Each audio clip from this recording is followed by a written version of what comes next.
People often ask me why I never speak about my military service. They assume it's because of Afghanistan. What we did there, what we saw. They're wrong. Afghanistan was hell, but at least it was a hell I could understand. What happened during those 3 days in January 1980 was something else entirely. I've kept silent for over 40 years, but now that I've been diagnosed with stage 4 lung cancer, I find myself needing to unburden my soul before I join my comrades who didn't survive that journey. Maybe writing this will help me make sense of it all. Probably not. My name is Nikolai Petrov. In 1980, I was a corporal in the Soviet Army's 37th Motor Rifle Division stationed near Kiev. I had been in service for 2 years and had earned a reputation as a reliable soldier who followed orders without question. That's why, I assume, I was chosen for this mission, along with 5 others. It began on January 10th, one of the coldest nights I can remember. The kind of cold that makes your lungs ache and turns your breath into ice crystals before it even leaves your mouth. I was awakened at 0200 hours by our commanding officer, Major Leonid Barkov, a stern man with perpetually bloodshot eyes and a scar that ran from his left ear to the corner of his mouth. "Petrov," he said, his voice barely above a whisper. "Gather your things. You leave in 1 hour." He handed me a sealed envelope. "Read this only when you're in the truck. Burn it immediately after. This mission never happened. Do you understand?" I nodded, confused but trained not to question. As he turned to leave, he paused. "And Petrov, God help you if you fail." I dressed quickly and packed my essentials. In the courtyard, a ZIL-131 military truck was already running, its exhaust creating a fog in the frigid air. 5 other soldiers stood nearby, Sergei Volkov, our driver, and a veteran from Leningrad. Ivan Kuznetsov, a burly Ukrainian with hands like sledgehammers. The twins, Dmitry and Mikhail Sokolov, both silent and always watching. And finally, Lieutenant Alexei Karpov, who would be leading our mission. "Get in," Karpov ordered, his face expressionless. "We have a long journey ahead." The back of the truck was mostly empty, except for a large wooden crate in the center, approximately 2 meters long by 1 meter wide. It was reinforced with metal bands and had strange symbols, stenciled in red on its sides. The symbols weren't Russian or any language I recognized. Once we were all seated, Karpov locked the rear doors from the inside with a heavy padlock.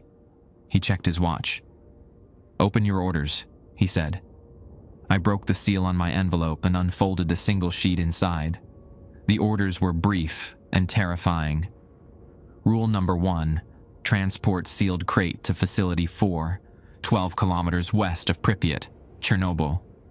Rule number 2, do not stop for any reason until you reach your destination. Rule number 3, do not open the crate under any circumstances. Rule number 4, if you hear noises from the crate, ignore them. They are not real. Rule number 5, if the crate begins to leak, apply the sealant provided immediately. Rule number 6, if anyone attempts to stop your vehicle, they are to be considered hostile. Rule number 7, if any member of the team becomes compromised, they must be left behind. At the bottom, in red ink, failure to follow these protocols will result in immediate execution. I looked up to see the others reading identical orders, their faces growing pale in the dim light of the truck. "Burn them," Karpov ordered. We used Sergei's lighter to set the papers aflame, watching as our orders, and whatever normalcy remained in our lives, turned to ash on the metal floor of the truck. Hello, viewers. If you wish your stories or experiences to be narrated by me, share them on our own subreddit, which you can join from the description below. I will pick the stories from the community and narrate them, and every once in a while, we will host a 3-hour story compilation. The engine roared, and we began our journey north, toward Chernobyl, with no idea what horror we were carrying or why we had been chosen to deliver it. The truck lurched forward as Sergei navigated through the empty streets of Kyiv. The city was still asleep, unaware of our presence or our cargo. Lieutenant Karpov sat across from me, his AK-47 resting across his lap, eyes fixed on the crate. The twins sat on either side of it, like sentinels. Ivan cleaned his knife methodically, the rhythmic scraping of metal against stone the only sound besides the rumble of the engine. "Anyone know what's in there?" Ivan finally asked, breaking the silence. "No questions," Karpov snapped. "The less you know, the better." But I had seen the look in Karpov's eyes when he'd read the orders. He was scared, and that scared me more than anything. We drove north through the Ukrainian countryside. The landscape was blanketed in snow, the skeletal trees reaching toward a sky heavy with more to come. I checked my watch. 0430 hours. The sun wouldn't rise for at least 3 more hours. That's when I first heard it. A faint scratching sound coming from inside the crate. So soft, I thought I might have imagined it. I glanced at the others to see if they had heard it too. The twins exchanged looks. Ivan's hand tightened around his knife. Karpov remained impassive, but a bead of sweat rolled down his temple despite the cold. The scratching grew louder, more insistent, then stopped. "Ignore it," Karpov said, repeating our orders. "It's not real." But it felt real. Too real. We continued in silence as the truck wound its way through narrow country roads. We were taking the long way, avoiding main highways and checkpoints. Protocol for sensitive transports. Around 0600 hours, Sergei slowed the truck. "Roadblock ahead," he called back through the small window connecting to the driver's cabin. Karpov moved to the window. "Military?" "Militia," Sergei replied.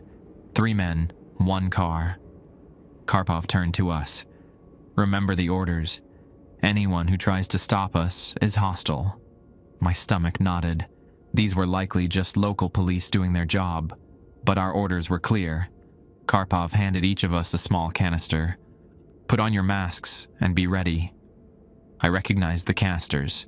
CS gas, powerful enough to incapacitate but not lethal. A small mercy. Sergei accelerated. I heard shouts, then a sharp crack as we burst through the flimsy wooden barrier. The truck swerved violently, and I grabbed a handhold to steady myself. There were more shouts, then the sound of gunfire. A single shot pinging off the truck's armor. Sergei didn't stop. "They're following," he called back. Karpov moved to the rear window. "Petrov, with me." I joined him at the back of the truck. Through the small, dirty window, I could see the militia car pursuing us, its headlights bright in the pre-dawn darkness. "On my mark," Karpov said, unlocking the rear door slightly. "Throw the gas and shut it immediately." He counted down, then swung the door open just enough. We tossed our canisters and slammed the door shut. Through the window, I watched the militia car swerve as clouds of gas enveloped it, then veer off the road into a snowbank. "Problem solved," Karpov said, but his voice lacked conviction. As we settled back into our seats, the crate made a new sound, not scratching this time, but a low, mournful moan, like a wounded animal. We all froze. "It's not real," Mikhail whispered, the first words I'd heard from either twin. But the moaning continued, rising in pitch, until it became a wail that set my teeth on edge. Then, as suddenly as it started, it stopped. "Temperature's dropping," Sergei called from the front. He wasn't wrong. I could see my breath now, more pronounced than before. The metal floor of the truck felt like ice through my boots. That's when I noticed it. A thin trickle of dark liquid seeping from beneath the crate. It moved across the floor with deliberate slowness, as if it were alive. Ivan saw it too. "The crate is leaking." Karpov was on his feet immediately, retrieving a metal case from beneath his seat. He opened it to reveal several tubes of what looked like industrial sealant and a set of heavy rubber gloves. "Sokolov, Petrov, with me," he ordered. "The rest of you, move away from the crate." Dmitri and I put on the gloves while Karpov prepared the sealant. The liquid had stopped spreading, but formed a small puddle of what looked like oil, but smelled like copper and something else, something rotten. "Don't touch it with your skin," Karpov warned. "Apply the sealant to any seam where the liquid is escaping." We worked quickly, tracing the edges of the crate with the thick gray paste. When we reached the source of the leak, a hairline crack near one corner, the liquid seemed to recoil from the sealant, drawing back into the crate like a living thing retreating from a threat. Once we finished, Karpov inspected our work. "Good. Now clean up any residue on the floor. Use these." He handed us rags and a bottle of clear liquid that burned my nostrils even through the mask. As I wiped away the strange fluid, I swore it moved against the grain of the cloth, resistant to being removed. When the job was done, Karpov had us place the rags in a metal container, which he sealed and stowed beneath his seat. "We'll reach the Zhytomyr Oblast by noon," he said, checking his map. "From there, it's another 6 hours to the facility." "What's at the facility?" Ivan asked. Karpov's face hardened. "People who know how to handle this better than we do." Just then, the crate shuddered, a barely perceptible movement, but we all saw it. Then came a sound, 3 distinct taps, as if someone inside were knocking. Tap, tap, tap. We stared at each other, our faces masks of controlled terror. The rules echoed in my head. If you hear noises from the crate, ignore them. They are not real. But as we continued our journey through the desolate Ukrainian winter, one thought consumed me. What if they are? The sun had finally risen, casting weak light through a sky heavy with gray clouds. We'd been on the road for nearly 5 hours, the monotony broken only by the occasional sound from the crate. Scratching, tapping, and once, what sounded like whispered conversation in a language none of us recognized. As we approached the outskirts of Zhytomyr, Sergei slowed the truck. "Bridge ahead is washed out," he called back. "Need to detour through the city." Karpov frowned. "We're supposed to avoid populated areas." "No choice, Comrade Lieutenant," Sergei replied. "Unless you want to turn back and find another route. That would add 3 hours minimum." Karpov consulted his map, then checked his watch. "We're already behind schedule. Take us through, but stay on side streets when possible." The truck turned onto a narrow road that led into Zhytomyr. Unlike Kiev, the city was awake, its streets filled with people going about their daily lives. Workers trudged through snow toward factories. Old women carried bags of groceries. Children in thick coats played in the snow. Normal life. It seemed surreal after the tension of our journey. "Keep your weapons ready but out of sight," Karpov instructed. "We don't want to attract attention." We slowed to a crawl as we navigated the congested streets. Every minute felt excruciating. I kept my eyes fixed on the crate, half expecting it to burst open at any moment. The tapping had started again. Tap, tap, tap, pause, tap, tap, tap. A pattern now, deliberate and insistent. Ivan leaned toward me. "It's Morse code," he whispered. Before I could respond, the truck jerked to a sudden stop, throwing us forward. "What's happening?" Karpov demanded. "Traffic accident ahead," Sergei called back. "Streets blocked." Karpov moved to the front. Through the windshield, I could see a crowd gathered around 2 vehicles that had collided at an intersection. Militia officers were directing traffic. "Find another route," Karpov ordered. "I'm trying," Sergei replied, frustration evident in his voice. "We're boxed in." We were stuck in the middle of a busy street, surrounded by curious civilians, and the crate was getting more active. The tapping had grown louder, more frantic. "It's saying, 'Help me,'" Ivan murmured, translating the Morse code. over and over. "Help me." "Shut up," Karpov snapped. "Remember your orders. The sounds aren't real." But Ivan's face had gone pale. "What if there's someone in there? A prisoner?" "If there was," Karpov replied coldly. "Do you think they'd still be alive after all this time in a sealed box? Use your head, Kuznetsov." The twins exchanged glances again. Dmitri opened his mouth as if to speak, then thought better of it. Finally, Sergei managed to back the truck into a narrow alley, turning us around. "Found an alternate route," he announced, "but it'll take us through the center of the city." Karpov nodded grimly. "Just get us out of here." As we crawled through the heart of Zhytomyr, the crate suddenly went silent. The abrupt absence of sound was somehow more unnerving than the tapping had been. Then the temperature plummeted. In seconds, it was so cold that our breath crystallized before our faces and frost formed on the metal walls of the truck. The twins huddled together, their thin faces blue with cold. Ivan's massive frame shook with violent shivers. "What the hell?" Mikhail gasped, his teeth chattering.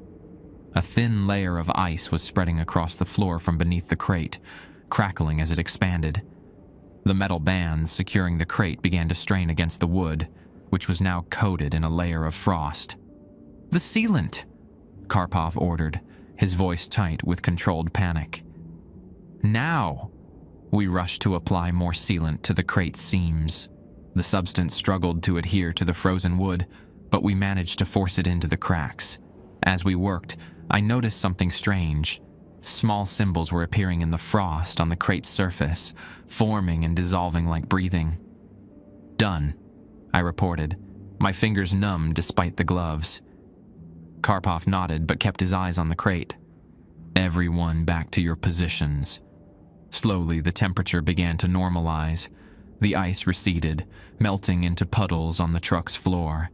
But the symbols remained, now etched into the wood itself, curved lines and sharp angles that hurt my eyes if I looked at them too long. We continued through Zhytomyr in tense silence. Just as we were reaching the northern outskirts, a militia checkpoint appeared ahead. "Official inspection point," Sergei reported. "Can't avoid it without attracting suspicion." Karpov turned to us. "Let me handle this. Say nothing unless directly addressed. Remember Rule 6.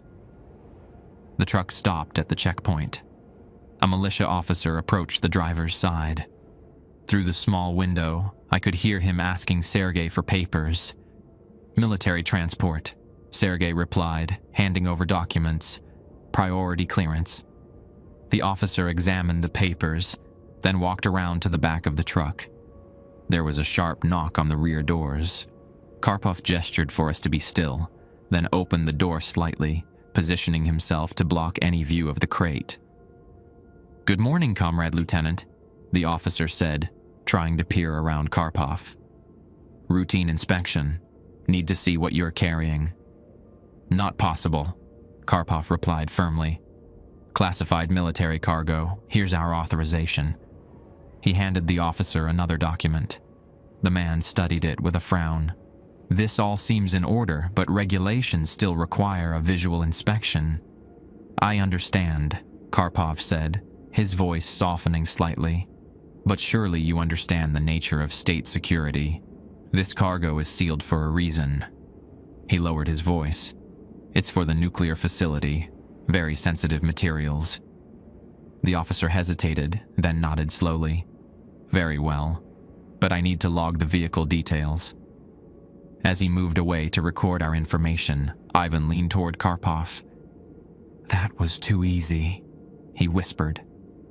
Karpov said nothing, but his hand moved to his sidearm. The officer returned a few minutes later. "You're clear to proceed, Comrade Lieutenant." Then he added almost casually, "The Pripyat road has been closed due to weather conditions. You'll need to take the eastern route through Korostin." Karpov nodded. "Thank you for the information." The officer stepped back, and Sergei started the engine. As we pulled away from the checkpoint, Karpov kept his eyes on the rearview mirror. "He's on the radio. he observed quietly. Could be routine, Dmitri suggested. Or he could be reporting us, Mikhail countered. Karpov made a decision. Sergei, once we're out of sight, take the western route as planned. Ignore what he said about the road closure. Yes, Comrade Lieutenant. We drove in silence for several kilometers. No one pursued us. Gradually, the city gave way to pine forests and snow-covered fields. The respite was short-lived. A new sound emerged from the crate. A soft, melodic humming. A lullaby, I realized with a chill. One my mother used to sing to me when I was a child in Smolensk. How could it know that? The humming grew louder, the tune shifting to something else now. The Soviet national anthem, but distorted, played at the wrong tempo and in a minor key that made it sound like a funeral dirge. Ivan crossed himself, an old habit that could have earned him a reprimand in other circumstances. Karpov pretended not to notice. We're making good time, he announced, checking his watch. Should reach the facility by 1800 hours if we maintain this pace. None of us responded. We were all listening to the crate as it continued its eerie concert, cycling through songs we each knew, personal songs, childhood melodies, tunes that should have been known only to us.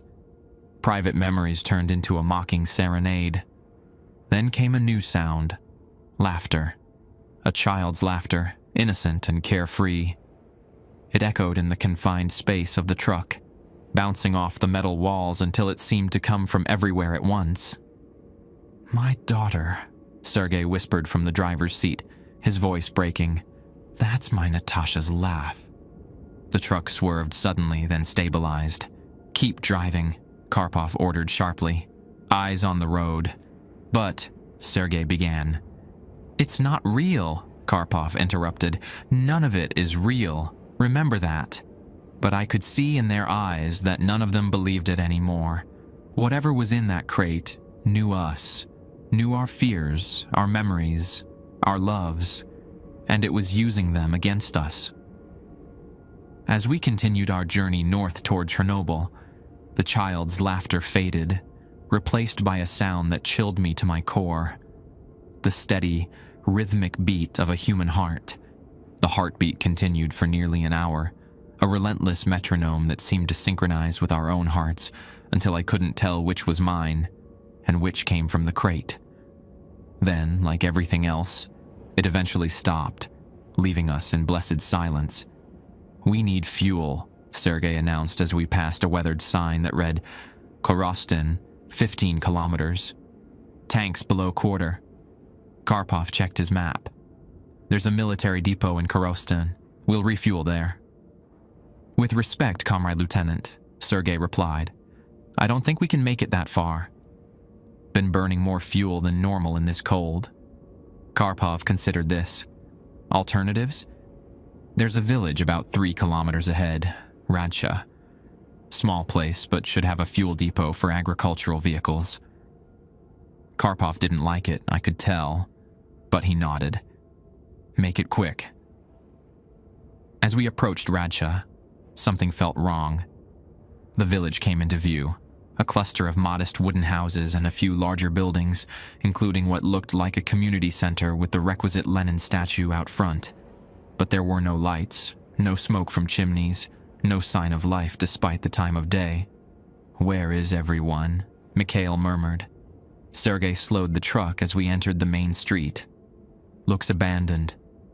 Keep driving, Karpov ordered. Find the fuel depot and let's get out of here. We moved slowly through the empty village. Windows stared back at us like hollow eyes. Doors hung open, swinging gently in the winter breeze. In the village square, a red banner proclaimed, Glory to Soviet labor, over the empty market stalls. There. Ivan pointed to a small depot at the village edge with several large fuel tanks. Sergei parked beside them. I'll need help with the refueling. Kuznetsov, go with him, Karpov ordered. The rest of you, stay alert. Ivan and Sergei exited the truck. Through the small window, I watched them approach the fuel tanks, their breath clouding in the frigid air. They seemed impossibly vulnerable outside our metal cocoon. The crate chose that moment to resume its performance. This time it was voices, multiple voices speaking simultaneously in whispers, too low to make out individual words. The collective murmuring created a sound like rushing water or wind through leaves. "What are they saying?" Dmitri asked, leaning closer despite himself. "Nothing," Karpov snapped. "They're saying nothing because they're not real." But I was listening, and in the susurration of phantom voices, certain words became clear. Village. Death. Watch. A sharp rapping on the truck made us all jump. Sergei's face appeared at the window. "Fuel pumps are locked. Need to find the key or break them open." Karpov cursed under his breath. "How long will that take?" "Depends on if we find the key. Office building is over there." Sergei pointed to a small structure beside the depot. Karpov made a decision. "Sokolov twins, go with them. Find that key. Petrov, you're with me guarding the crate. And hurry. I want to be gone in 15 minutes. The twins climbed out, and I watched the four of them cross to the small office building, their boots crunching in the snow. The moment they disappeared inside, the whispering from the crate grew louder, more insistent. "Trap. Coming. Hide." I turned to Karpov. "Lieutenant, I think we should—" "Shut up," he hissed, raising his hand. He was listening, but not to the crate. "You hear that?" At first, I heard nothing beyond the whispering. Then I caught it, the distant rumble of engines. Multiple engines. Karpov moved to the rear window. Vehicles approaching from the south. At least 3, maybe 4. My pulse quickened. "The militia from the checkpoint?" "Possibly." His face was grim. "Or worse." "What's worse than the militia?" I asked, though I wasn't sure I wanted the answer. Karpov's eyes met mine. "The people who want what's in this crate." The rumbling grew louder. Karpov grabbed his rifle. "We need to warn the others."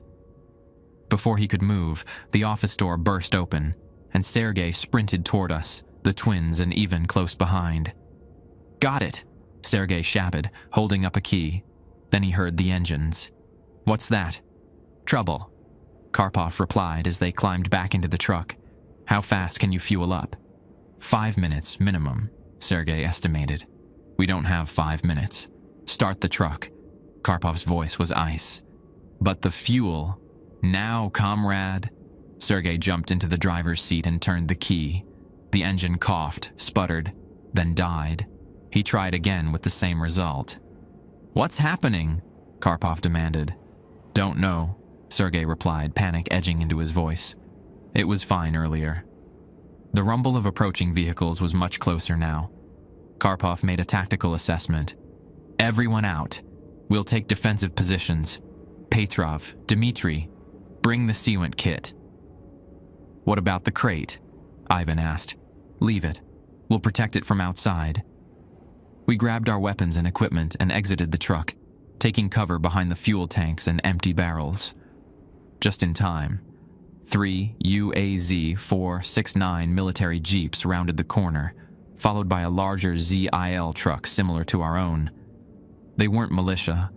The men who emerged wore the uniform of KGB border guards, each armed with an AK-47. 8 in total. They spread out in a practiced formation, covering all angles. A 9th man stepped from the lead vehicle. Tall and lean with prematurely gray hair, despite his relatively young face, he wore a colonel's uniform with KGB insignia. "Lieutenant Karpov," he called out. "This is Colonel Vasilyev, KGB Special Directorate. You and your men are to stand down immediately." Karpov remained hidden, signaling for us to hold our positions. "We know you're here, Lieutenant," Vasilyev continued. "Your truck is clearly visible. There's nowhere to run." "What do we do?" Mikhail whispered. Karpov's face was unreadable. "Wait. You have something that belongs to us," Vasilyev shouted.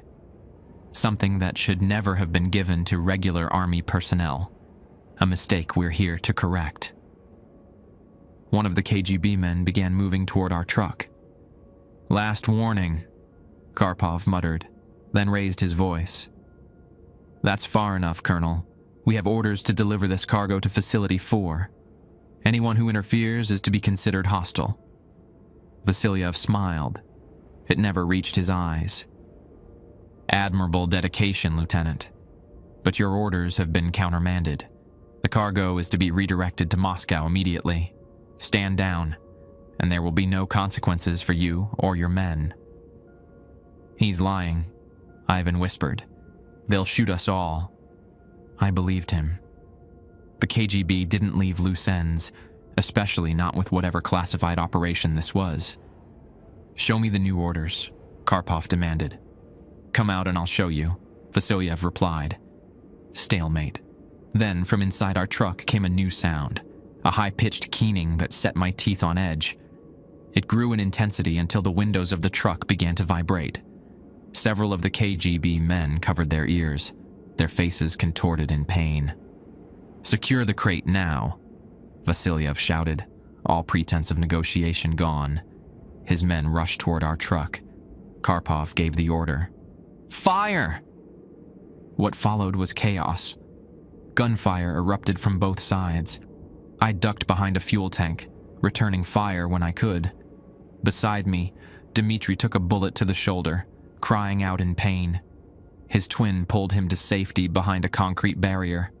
The firefight lasted less than a minute. 2 KGB men were down, and Ivan had taken a grazing wound to his leg. Then came a lull as both sides reloaded and reassessed. That's when I noticed it, a thin black liquid seeping from under the truck, moving with purpose across the snow. The same substance that had leaked from the crate earlier, but much more of it now. It spread in multiple directions, forming intricate patterns that reminded me of neural networks or river deltas. One tendril of the substance reached a fallen KGB soldier. Upon contact, the man's body convulsed violently, then went still. Another tendril approached one of the KGB jeeps, climbing up its tire and disappearing underneath. Vasilyev saw it too. "Fall back," he ordered his men. "Secure the perimeter." The strange fluid continued to spread, accelerating now, branching in all directions. Wherever it touched, metal corroded and organic material blackened. It reached another KGB soldier who wasn't quick enough to retreat. The man screamed as the substance climbed his leg, his skin visibly degrading where it touched. "The sealant," Karpov shouted to me over the commotion. "We need to contain it." But there was too much of it now, spreading too quickly. The truck itself was beginning to deteriorate where the substance pooled beneath it, the metal bubbling and warping. Then the keening sound changed, becoming deeper, more resonant. The ground beneath us trembled. From inside the truck came a sharp crack, like wood splintering under enormous pressure. "It's breaking free," Mikhail whispered in horror. Vasilyev shouted something to his men. 3 of them ran to their truck, returning with what looked like a flamethrower. "No!" Karpov yelled. "You don't know what you're dealing with." But the KGB colonel was beyond listening. He gave a curt nod, and the soldier with the flamethrower opened fire on the spreading black substance. The fluid ignited instantly, but instead of burning away, the flames turned an unnatural purple, then blue, spreading along the tendrils of the substance even faster than before. One of the fuel tanks caught fire. "Take cover!" I screamed, diving behind the concrete barrier where the twins had sheltered. The explosion rocked the entire village, a massive fireball blooming into the winter sky. The shockwave shattered windows and sent debris flying in all directions. When I dared to look again, our truck was engulfed in purple-blue flames, the metal hideously distorted as if it were melting. And rising from the inferno was a figure, or not quite a figure, but a shape that suggested one. A darkness deeper than the smoke, with proportions that hurt my mind to look upon directly. It hovered briefly above the burning truck, then shot upward into the sky, moving with impossible speed until it vanished among the clouds. In its wake, the unnatural flames died almost immediately, leaving only normal fire consuming what remained of our truck and the fuel depot. What was that? I gasped, my ears ringing from the explosion. Karpov's face was ashen. What we were supposed to contain, he said quietly, and what we've just set free. The silence that followed was broken only by the crackling of flames and the groans of the wounded. The snow around us had melted in a perfect circle extending 15 meters in every direction from what remained of our truck. Where the black substance had touched, nothing grew. Not even bacteria, I would later learn. "Mikhail, status report," Karpov ordered, his voice hoarse from smoke. "Dimitri's wounded but stable," Mikhail replied, pressing a makeshift bandage to his twin's shoulder. Ivan took a round to the leg. Sergei. He didn't need to finish. I could see Sergei's body lying near the burning husk of our truck, half consumed by the strange fire.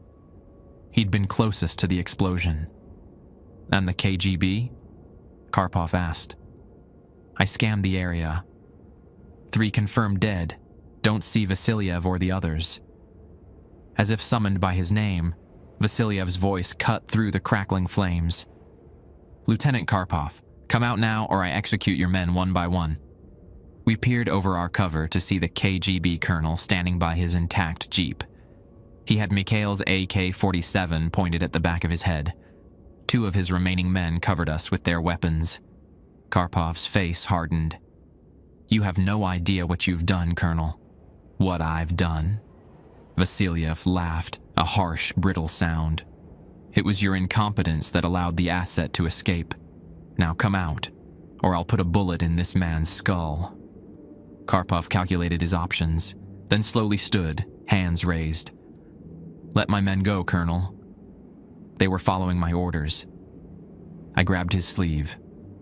"Lieutenant." "That's an order, Petrov," he said quietly. "Live to fight another day." As Karpov walked toward Vasilyev, something strange happened.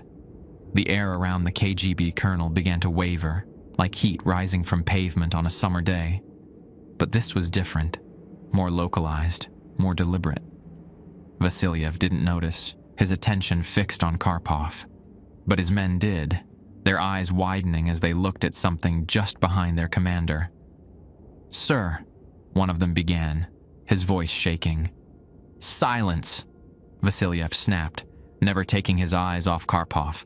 Then I saw it too, a darkness gathering behind Vasilyev, coalescing into that same impossible shape we'd seen rise from the burning truck. But smaller now, more defined, more purposeful. "Colonel," Karpov said, stopping several meters away.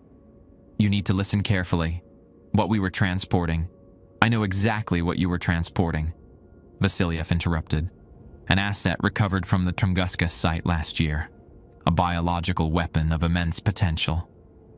Karpov shook his head slowly. "Not a weapon, Colonel. At least, not one of ours." The darkness behind Vasilyev solidified further, taking on a form that resembled a human silhouette. But wrong. Proportions distorted, limbs too long, head misshapen. One of Vasilyev's men dropped his weapon, crossing himself in terror. "What are you staring at?" Vasilyev demanded, finally sensing something amiss. He began to turn. "I wouldn't do that," Karpov warned quietly. Too late. Vasilyev found himself face to face with the entity. He froze, his eyes widening in primal terror. The colonel's mouth opened, but no sound emerged. The entity reached out with what might have been a hand, touching Vasilyev's face with terrible gentleness. And then, impossibly, the colonel began to fold in on himself. Not physically, his body remained intact, but something essential seemed to collapse inward, like a piece of paper crumpling into a tight ball. His eyes rolled back, showing only whites, and a thin trickle of the black substance leaked from his ears, nose, and the corners of his eyes. His men broke, fleeing toward the remaining jeep. The entity made no move to pursue them. Instead, it turned its attention to Karpov, who stood his ground despite visible terror. "We were taking you where you wanted to go," Karpov said, addressing the entity directly. "To Facility 4. To Chernobyl, like the agreement specified."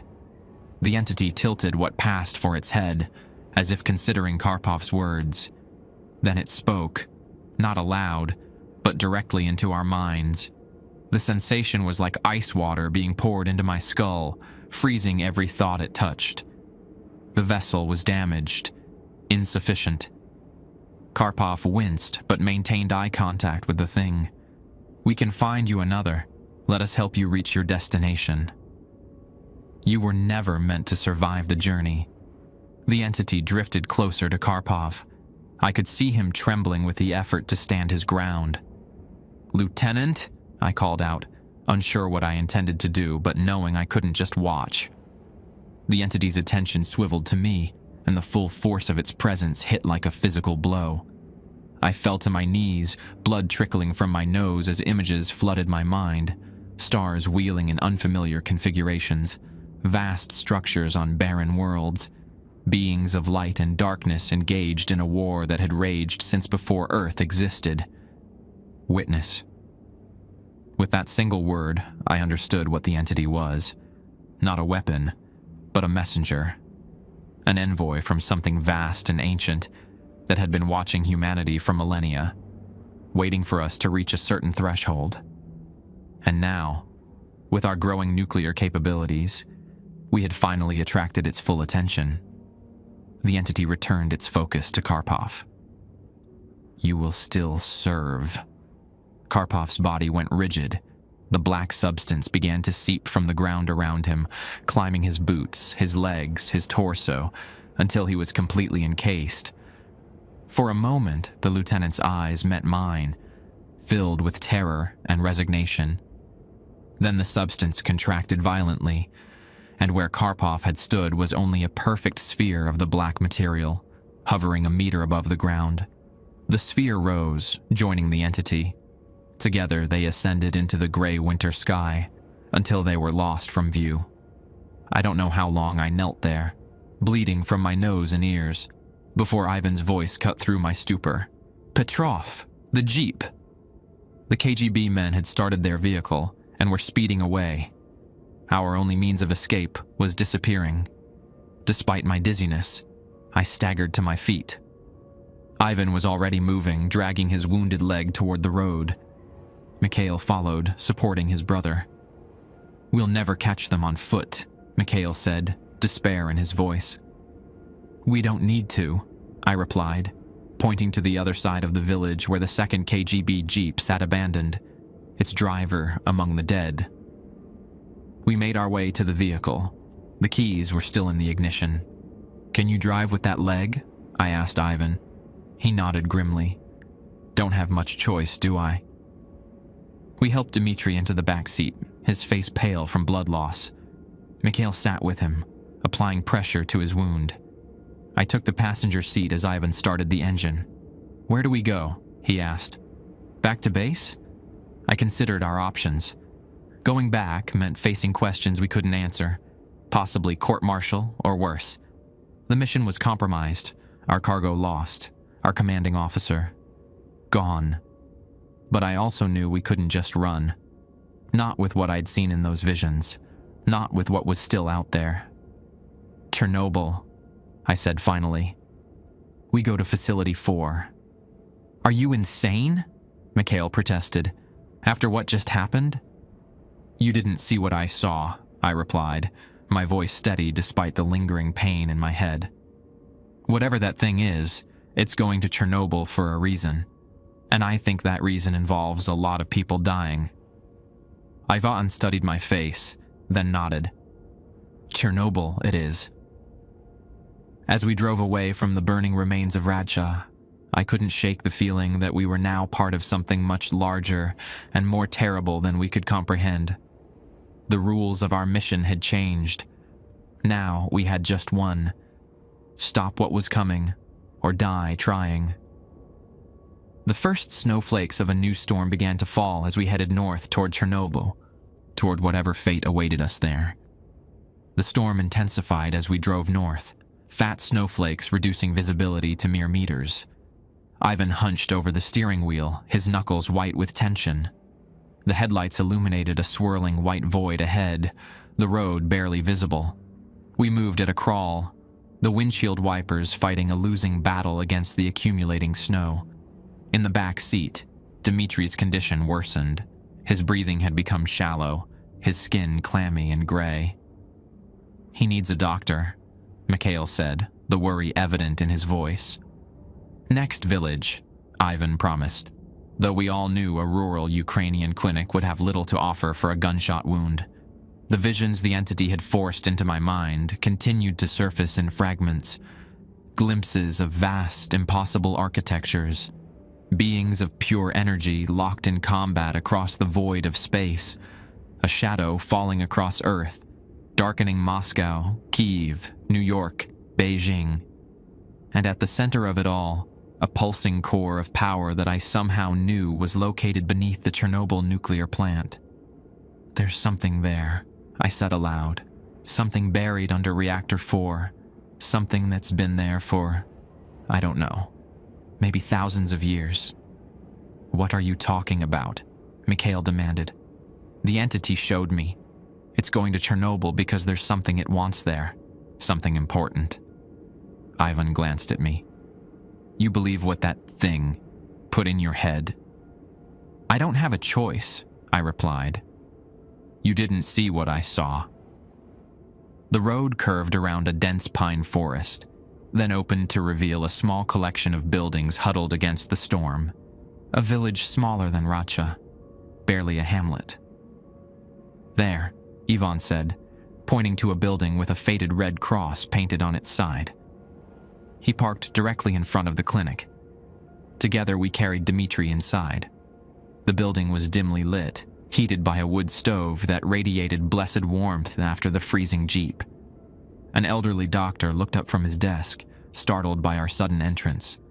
His eyes widened at the sight of our uniforms, then narrowed at the blood-soaked bandage on Dimitri's shoulder. "What happened?" he asked, already moving to clear a treatment table. "Accident during training exercise," I lied smoothly. "Bullet wound, through and through."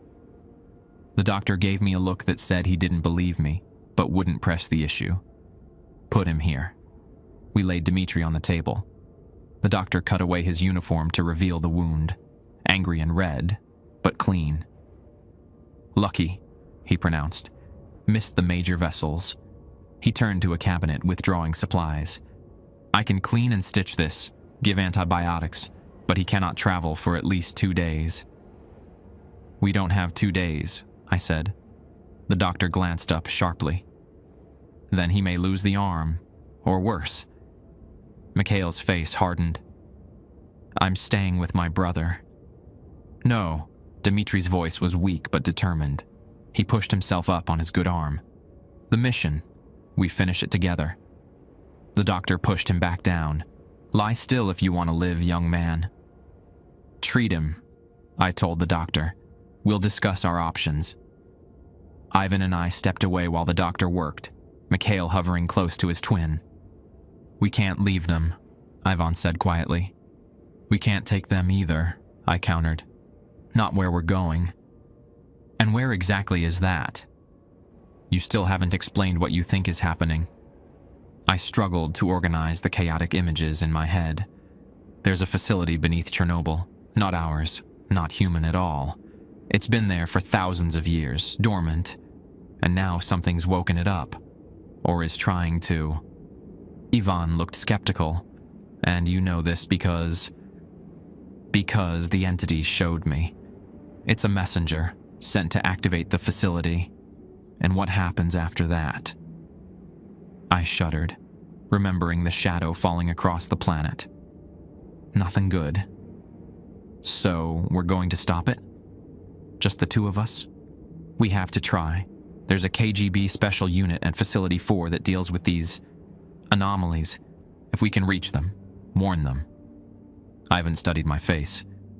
You believe this, don't you? with every fiber of my being. He sighed, then nodded once. All right, but we need supplies, a proper map, and I need something for this leg. While the doctor finished treating Dmitri, we raided the clinic's supplies, bandages, antiseptics, painkillers. The doctor protested at first, then relented when I explained we were on a mission vital to state security. There's a military exclusion zone around the nuclear plant, he told us as he rebandaged Ivan's leg. Very tight security. You'll need proper authorization to get through. We have it, I lied, pocketing the KGB identification we'd taken from Vasilyev's body. It wouldn't stand up to close scrutiny, but it might get us past the first checkpoint. An hour later, Dmitri was stabilized, his wound properly cleaned and stitched. The doctor had given him antibiotics and a shot for the pain. He stays here, the doctor insisted. At least overnight. I looked at Mikhail, torn between duty and compassion. His expression was resolute. I'm staying with my brother. I knew I couldn't force him to come, and in truth, they would only slow us down. Take care of him, I said. If we're not back in 48 hours. I know, Mikhail replied grimly. May God be with you. Outside, the storm had intensified, transforming the landscape into a howling white void. Ivan struggled to start the jeep, the engine protesting against the cold. If we get stuck in this, he shouted over the wind, we're dead. If we don't reach Facility 4, I shouted back, we're all dead anyway. The engine finally caught, and we pulled away from the clinic, the headlights barely penetrating the swirling snow. I checked my watch, 1,700 hours. We'd been on the road for 15 hours, with at least 2 more to go in these conditions. As we crawled northward, the storm gradually began to ease, the wall of white finning to reveal glimpses of the landscape. Barren fields stretched to either side, occasionally broken by stands of skeletal trees or abandoned collective farm buildings. Almost to the exclusion zone, Ivan noted, consulting a map he'd found in the Jeep's glove compartment. Checkpoint should be just ahead. I checked the KGB identification again. Let me handle the talking. Follow my lead. The checkpoint appeared out of the gloom, a barrier across the road, a small guard post, and 2 soldiers huddled in heavy winter gear. They straightened as our headlights illuminated them, one stepping forward with his hand raised. Ivan stopped the Jeep. I rolled down my window, letting in a blast of frigid air. Identification, the guard demanded. I handed over Vasilyev's papers.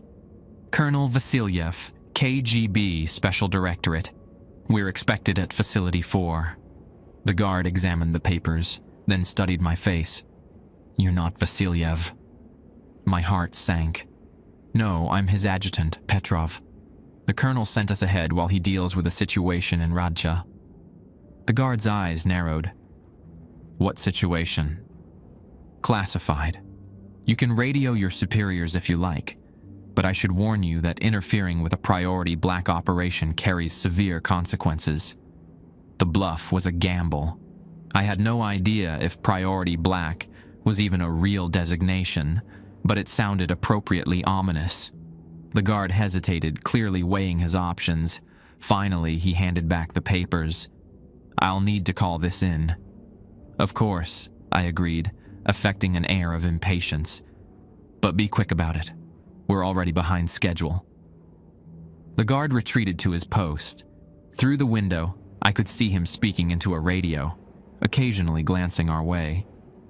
This isn't going to work, Ivan muttered. It might, I whispered back. Just be ready to move quickly if it doesn't. The guard returned, his expression now deferential. You're cleared to proceed, comrade. Follow the main road to the facility entrance. They're expecting you. I kept my relief hidden behind a curt nod. Open the gate. The barrier lifted, and we drove through. Once we were out of sight of the checkpoint, Ivan let out a long breath. That was too easy. They probably confirmed there was a Colonel Vasilyev on an operation in this area. He's high enough rank that the guard wouldn't question his adjutant too closely. Or they know exactly who we are and are leading us into a trap. I couldn't argue with that logic. Just drive faster. The landscape changed as we entered the exclusion zone proper. The scattered farms gave way to dense pine forest, the trees heavy with snow. Signs appeared at regular intervals, warning of restricted access and severe penalties for trespassing. The road narrowed, becoming little more than a cleared path through the wilderness. After another 30 minutes, the forest thinned, revealing the first glimpses of Pripyat in the distance, a cluster of rectangular apartment blocks rising from the snowy plains like gray marmaliths. Beyond them, barely visible in the fading light, loomed the massive cooling tower of the Chernobyl nuclear plant. "There it is," Ivan murmured. A strange sensation washed over me as we approached, a pressure in my ears, a tingling along my skin. The visions returned, stronger now, more coherent. I saw the entity again, but this time it wasn't alone. Karpov was with it, or something wearing Karpov's shape, moving through the forests ahead of us toward the same destination. "They're already here," I said, the certainty settling like a stone in my gut. "Who?" Ivan asked. "The entity, and Karpov, or what used to be Karpov." Ivan glanced at me, concern in his eyes. "What's happening to you, Nikolai?" "I don't know," I admitted. "It's like the closer we get, the more I can see. Like it's reaching out to me." "The entity?" I shook my head. "Number something else. Something beneath the reactor." The pressure increased as we drove closer to Pripyat, becoming almost painful. Random images flashed through my mind, blueprints for the nuclear plant, but with strange alterations. Tunnels extending deep beneath the official structure, a chamber directly under Reactor 4, containing something that pulsed with otherworldly energy. And then, without warning, our Jeep died. The engine cut out, the headlights flickered and went dark, plunging us into the early winter twilight.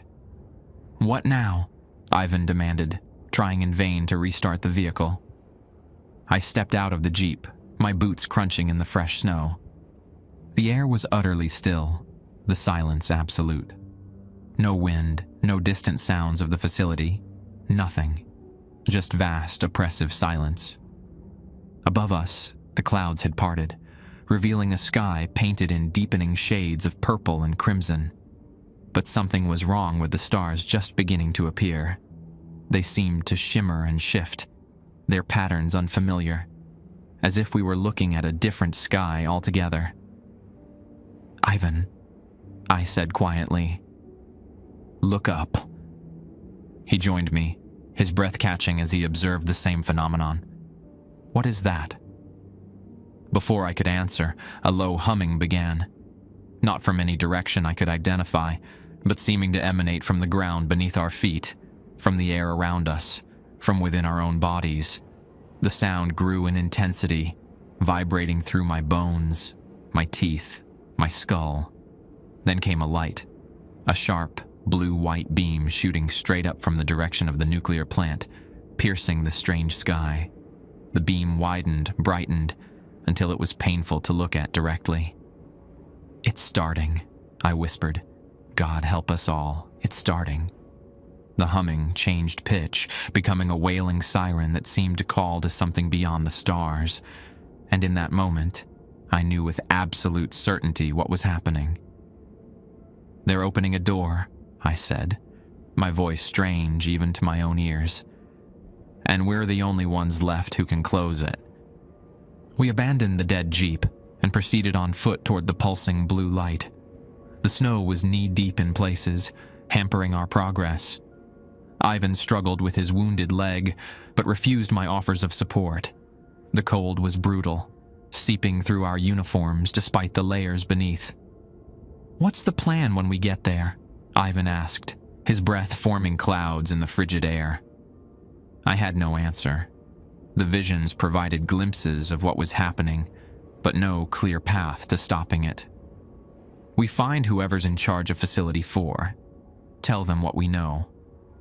And if they're already compromised, like Karpov, it was a possibility I'd considered. Then we do what we can on our own. We trudged in silence for another kilometer before reaching the outskirts of Pripyat. The workers' city was eerily quiet, its apartment blocks looming like sentinels in the twilight. No lights shone from any window. No smoke rose from any chimney. "Where is everyone?" Ivan whispered. I knew without knowing how. Evacuated, or worse. The blue beam dominated the sky ahead, its light casting everything in an unnatural glow. As we drew closer to the plant, we began to see signs of recent activity. Vehicle tracks in the snow, footprints, equipment left behind in haste. And then, more disturbing evidence. Dark stains in the snow that could only be blood. A military boot with something still inside it. Deep gouges in the walls of buildings, as if something with massive claws had raked across them. "Something's been hunting here," Ivan observed grimly. The pressure in my head had become nearly unbearable, the visions coming in rapid, disorienting flashes. I saw soldiers firing futilely at shapes that seemed to phase in and out of existence. Scientists in radiation suits working frantically at control panels. Tunnels beneath the reactor glowing with unearthly light, and always, the entity, now joined by others of its kind, moving purposefully towards something ancient and powerful. We reached the perimeter fence of the nuclear plant. The gate hung open, the guardhouse empty. Beyond it, the famous cooling tower and reactor building stood silhouetted against the beam of light, which we could now see originated from Reactor 4 itself. There. I pointed to a low concrete structure to the right of the main complex, partially hidden by the larger buildings. Unlike the other structures, it bore no identifying markings, no windows, just a heavy steel door secured by a keypad lock. Facility 4, Ivan guessed. As we approached the door, a new sound cut through the humming of the beam, a high-pitched whine of stressed metal, then a deep, resonant boom that I felt in my chest more than heard with my ears. "That came from inside the reactor," Ivan said, alarmed. Another boom, louder than the first. The ground beneath our feet trembled. The blue beam flickered, then stabilized, now pulsing with a rhythmic intensity that matched the pressure waves in my skull. We reached the door of Facility 4. The keypad lock had been smashed, the heavy door dented from the inside, as if something had tried to force its way out. It stood ajar by a few centimeters. Ivan readied his weapon. I did the same, though I doubted bullets would be effective against whatever awaited us. With a nod to each other, we pulled the door open and entered. A narrow corridor stretched before us, illuminated by emergency lighting that bathed everything in a dull red glow. The walls were concrete, unmarked except for radiation hazard symbols at regular intervals. The air smelled of ozone and something else, a metallic tang that reminded me of the black substance from the crate. We moved cautiously down the corridor, our boots echoing despite our attempts at stealth. At the end was another door, this one hanging from a single hinge. Beyond it lay what appeared to be a control room, banks of computers and monitoring equipment, most dark now, a few still flickering with life. And bodies, at least a dozen, scattered across the room in positions that suggested they'd been trying to flee. Some wore lab coats, others military uniforms. All had the same terrible wounds. Skin blackened and desiccated as if all moisture had been forcibly extracted from their bodies. Eyes sunken into their skulls, mouths frozen in silent screams. "My God," Ivan whispered. What happened to them? I knew. The visions showed me these people's final moments, their desperate attempt to contain what had already broken free, their realization that they were facing something beyond human comprehension. Their deaths had been quick but excruciating, their life essence consumed by the entities. "We're too late," I said, the certainty of it settling over me like a shroud. But even as I spoke, I noticed one of the bodies move. Just a slight stirring, a trembling hand. Ivan saw it too. We rushed to the figure, a middle-aged man in a colonel's uniform, propped against a console. His skin was gray, his breathing shallow, but he was alive. "Water," he croaked. Ivan produced a canteen, helping the man take small sips. The colonel's eyes were unfocused at first, then gradually sharpened as they settled on our faces. "Who?" he managed. "Corporal Nikolai Petrov," I said. 37th Motor Rifle Division. This is Senior Sergeant Ivan Kuznetsov. We were part of the transport team." Recognition flickered in the colonel's eyes. "The crate. You lost it." "It broke free," I corrected. "Near Raksha. We followed it here." The colonel coughed, a wet, rattling sound. "Too late. They've already activated the conduit." "What conduit? What is this place?" "Facility 4. Special Research Division. We study anomalies, things that shouldn't exist, but do." Another coughing fit seized him. When it passed, there was blood on his lips. "The artifact under Reactor 4. We discovered it during construction in '76. Ancient, predates human civilization by millions of years." "What does it do?" Ivan pressed. "It's a beacon, a signal device, designed to call them." "Who?" The colonel's eyes met mine. "You've seen them, in your mind. They showed you." I nodded, unsettled by his knowledge of my visions. "They've been watching us, since we split the atom, waiting for us to reach a certain point. The reactor, it wasn't built here by accident. They influenced Soviet planners, subtly guided the decision to build it directly above the artifact." "Why?" I asked, though I feared I already knew the answer.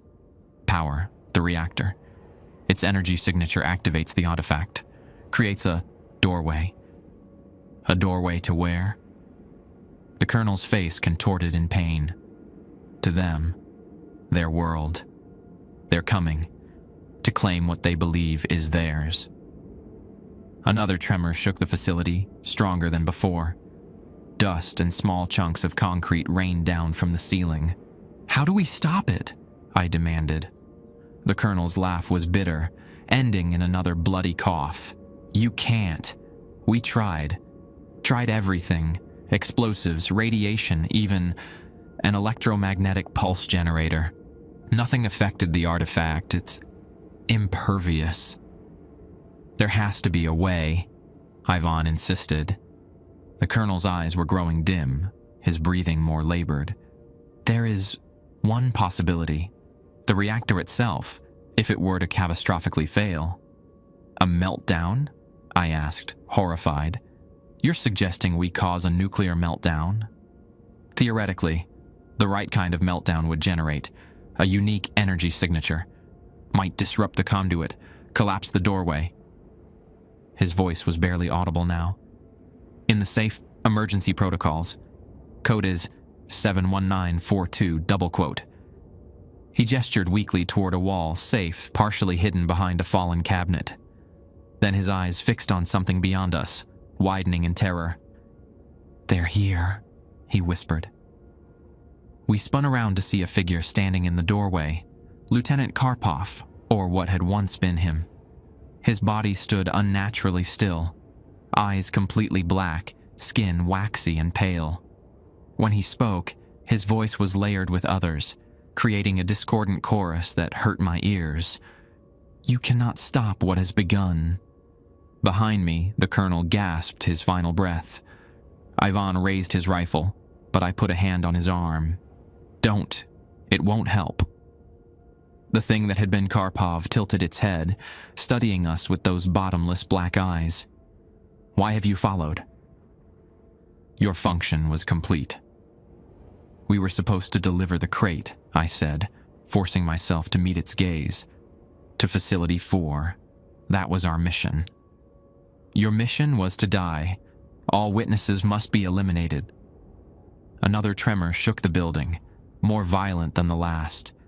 Alarms began to sound from the few functioning systems in the control room.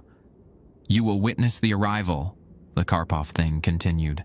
A privilege few of your kind will share. What will happen to the people here? To humanity? Ivan demanded. A smile spread across Karpov's face. Too wide, too many teeth. Integration, elevation. Those who serve willingly will be transformed. The others, harvested. With that, the entity turned and walked away, its movements too fluid to be human.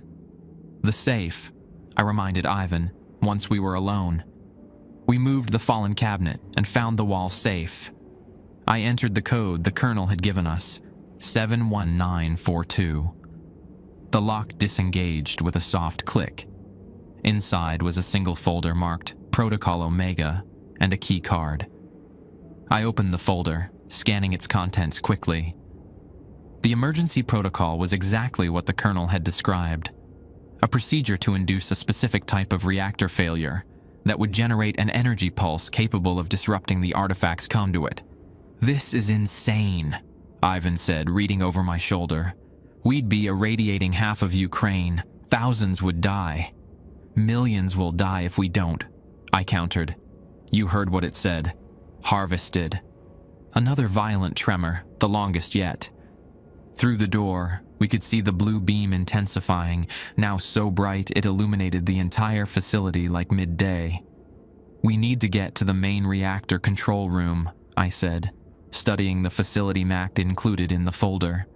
It's in the administration building, connected to Reactor 4. Ivan looked at me, his face grim but resolved. Then we go, together. As we left Facility 4, stepping back into the unnatural blue light, I realized with perfect clarity that neither of us expected to survive this mission. But some things were worth dying for. Stopping what was coming through that doorway was one of them. The journey to the main reactor complex was a nightmare. The very air seemed charged with energy, making our skin prickle and hair stand on end. The blue beam had expanded, creating a dome of light that covered the entire facility.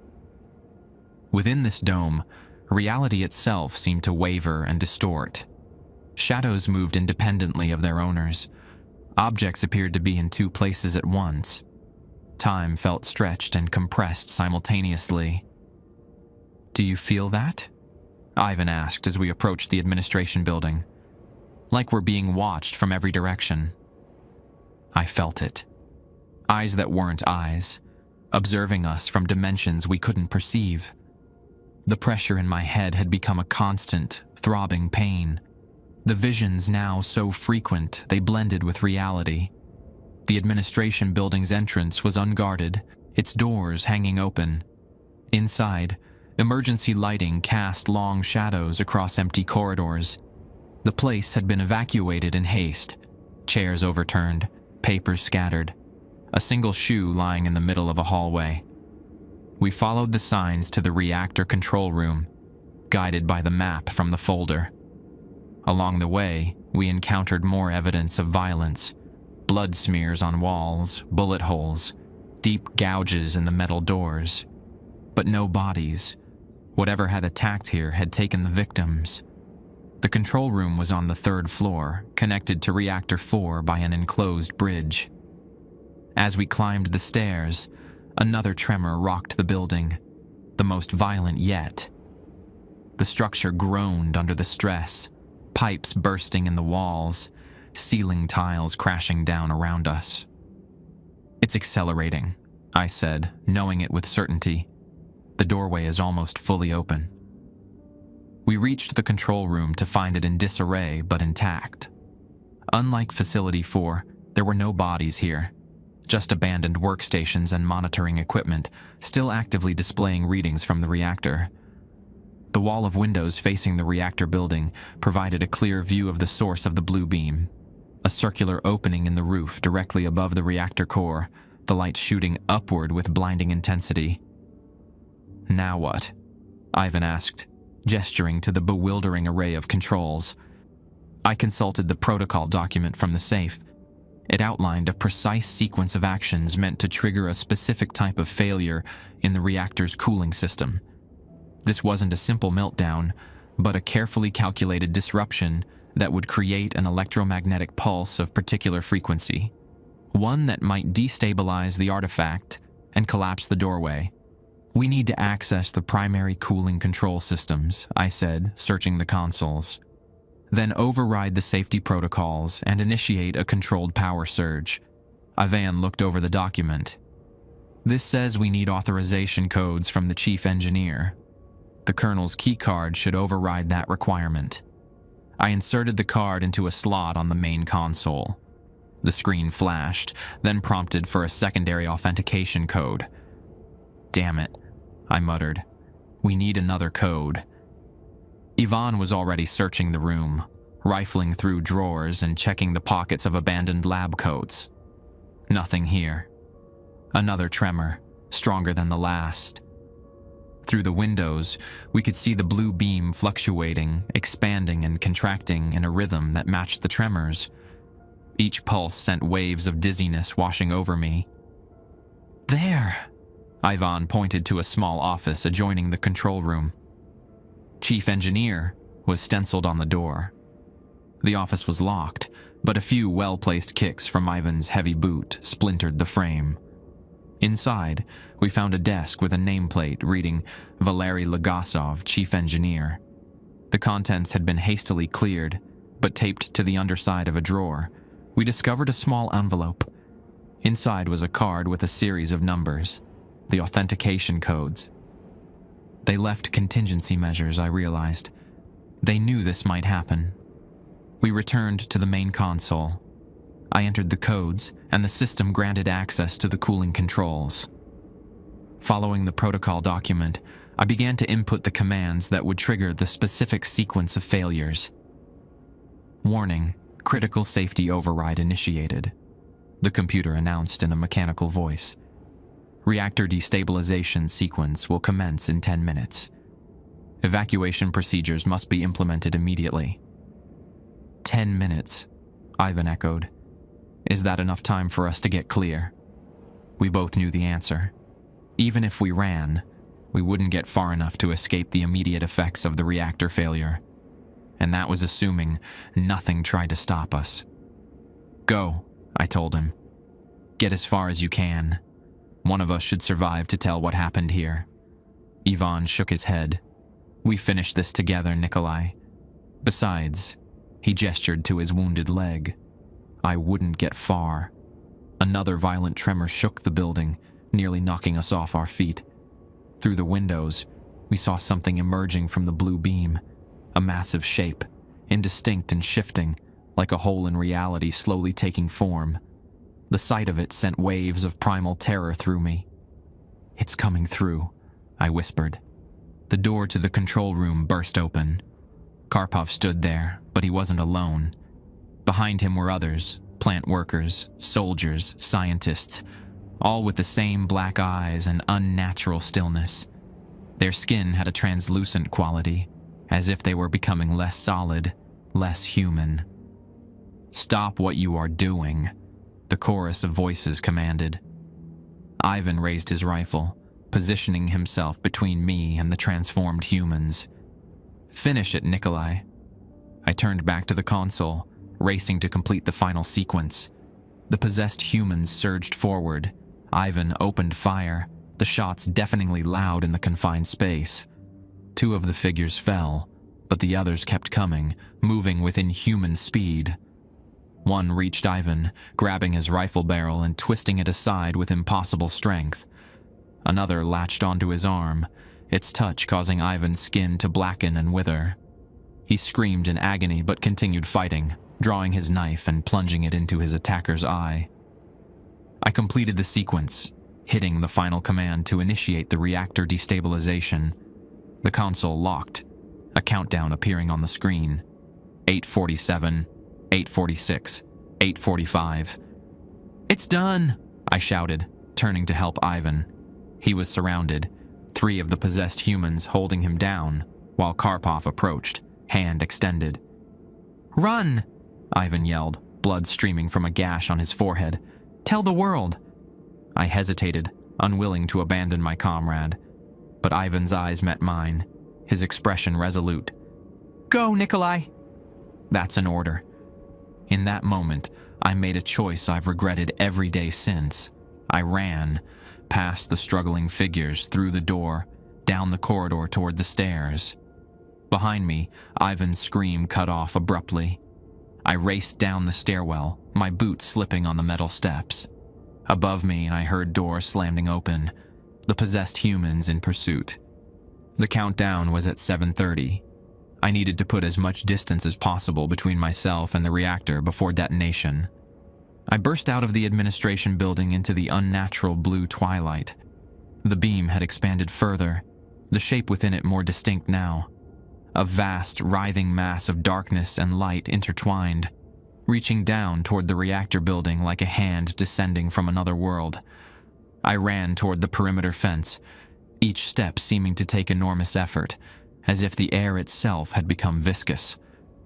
Behind me, the possessed humans emerged from the building, moving in that unnaturally fluid way, gaining on me despite my head start. The pressure in my skull reached a crescendo, and a new vision overwhelmed me, not of the past or present, but of what was about to happen. I saw the reactor core destabilizing, the specific harmonics of its failure resonating with the artifact beneath. I saw the doorway fluctuating, the entity caught halfway through, neither here nor there. And I saw the chain reaction that would follow, a pulse of energy unlike anything humanity had witnessed before. The vision was so vivid, so all-consuming, that I didn't see the figure step out from behind the storage shed until I collided with it. I fell backward, scrambling to get up to continue running. Then I froze. Karpov? But it wasn't the possessed Karpov I'd seen in the control room. This Karpov looked fully human, his eyes normal, his skin healthy. He wore the same uniform he'd had on when we'd started our journey, now torn and bloodied. "Petrov," he said, his voice his own. "You need to get up. We don't have much time." "How?"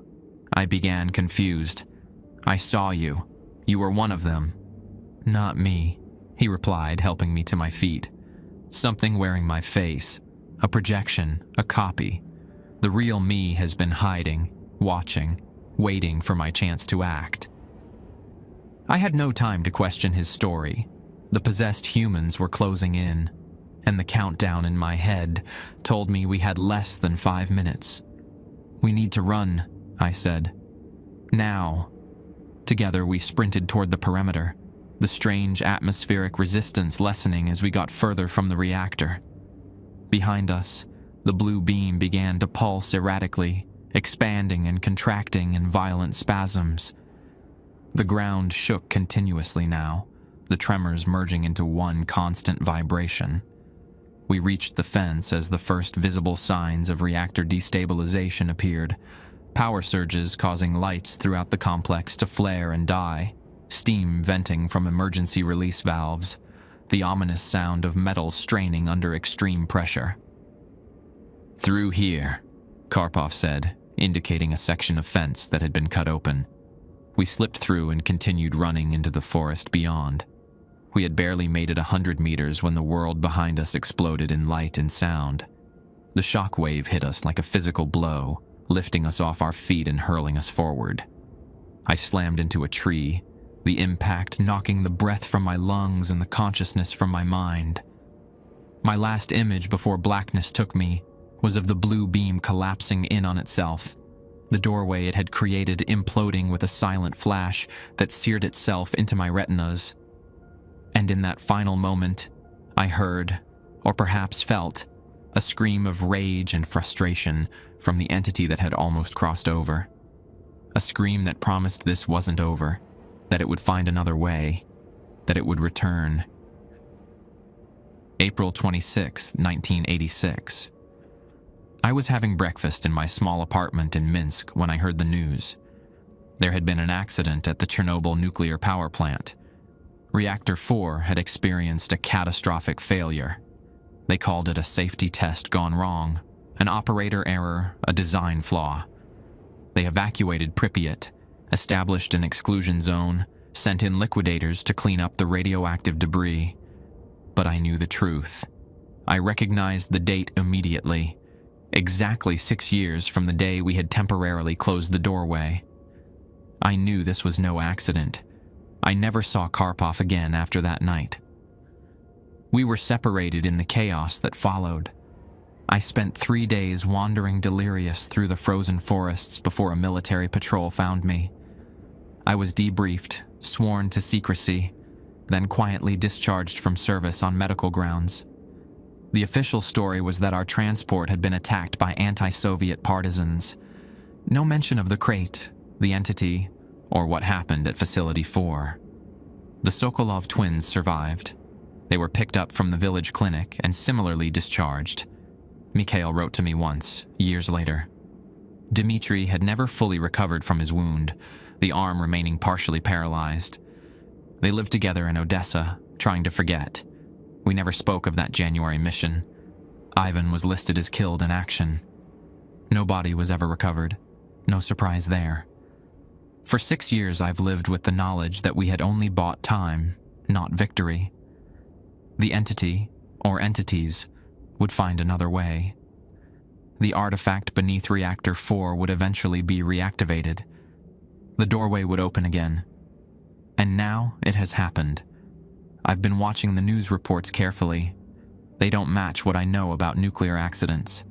The color of the fire, the pattern of radiation spread, the strange phenomena reported by the first responders before communications were cut off. All consistent with what we experienced in 1980. Last night, I received a letter. No return address. Inside was a single sheet of paper with 7 rules. Do not return to the exclusion zone under any circumstances. If you hear someone calling your name who sounds like Ivan, ignore it. It is not him. If you dream of blue light, wake yourself immediately. If you notice black liquid seeping from your walls, burn the house and run. If you find yourself unable to cast a shadow, your time is nearly up. When they offer you transformation, refuse. Death is preferable. Tell no one the full truth until you are certain you are dying. At the bottom, a familiar signature, Lieutenant Alexei Karpov. Today I noticed I no longer cast a shadow in certain kinds of light, and there's a spot on my bedroom wall that feels damp to the touch but appears dry. I've waited too long to tell this story. Perhaps by sharing it, I can warn others of what's coming. The entity's promise wasn't false. It has found another way. The doorway is open again, and this time, I fear there is no one left who knows how to close it. If you're reading this, and you notice the light changing around you, taking on a blue tinge, run. If you hear whispers from empty rooms, or find yourself remembering things that never happened, hide. And if you're ever ordered to transport a sealed crate without being told what's inside, refuse. No matter the consequences, refuse and live. This is Nikolai Petrov, former corporal of the Soviet Army, signing off for the last time. May God have mercy on us all.